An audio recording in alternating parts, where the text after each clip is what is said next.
కూటమి ప్రభుత్వం తమ అనుచర గణానికి బంధుపిత్రితో ప్రభుత్వ భూములను ఇష్టానుసారం కట్టబెడుతుందని వైసీపీ విశాఖ జిల్లా అధ్యక్షులు కేకే రాజు ఆరోపించారు.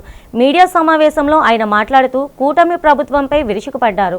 వేలాది కోట్ల రూపాయలు విలువ చేసే భూమిని విశాఖ ఎంపీ భారత్కు చెందిన యూనివర్సిటీకి కట్టబెట్టారన్నారు. ప్రజలు వ్యతిరేకిస్తున్న విలువైన భూములను తమ వారికి పప్పు బెల్లాల మాదిరి పంచిపెడుతున్నారని విమర్శించారు.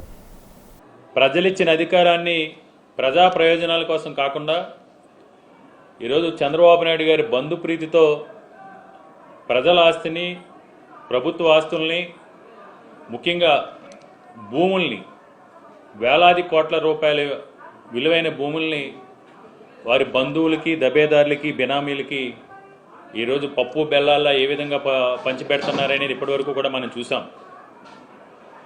ముఖ్యంగా ఈరోజు గత 3 నెలలుగా విశాఖపట్నంలో నెలకొల్పిన గీతం యూనివర్సిటీకి సంబంధించి విశాఖపట్నం ఎంపీగా గెలిచిన శ్రీభారత్ చంద్రబాబు నాయుడు గారి చంద్రబాబు నాయుడు గారి స్వయాన కొడుకు యొక్క తోడలుడు బాలకృష్ణ అల్లుడు అయినటువంటి గీతం యూనివర్సిటీ, భరత్కి చెందిన గీతం యూనివర్సిటీకి విశాఖపట్నంలో కానీ, ఉత్తరాంధ్ర ప్రాంతంలో కానీ, రాష్ట్ర వ్యాప్తంగా ఉన్న ప్రజలందరూ కూడా వ్యతిరేకిస్తున్నా సరే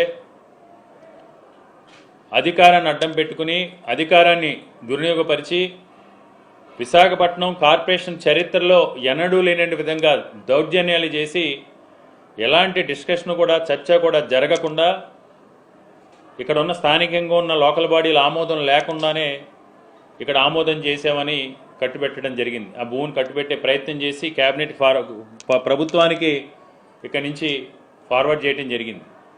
ఒకవైపు రెవెన్యూ అధికారులు కానీ, లేకపోతే దానికి సంబంధించి కోర్టు కేసులకు సంబంధించి కానీ ఏదైతే గీతం అన్యాక్రాంతమైన భూములు ఉన్నాయో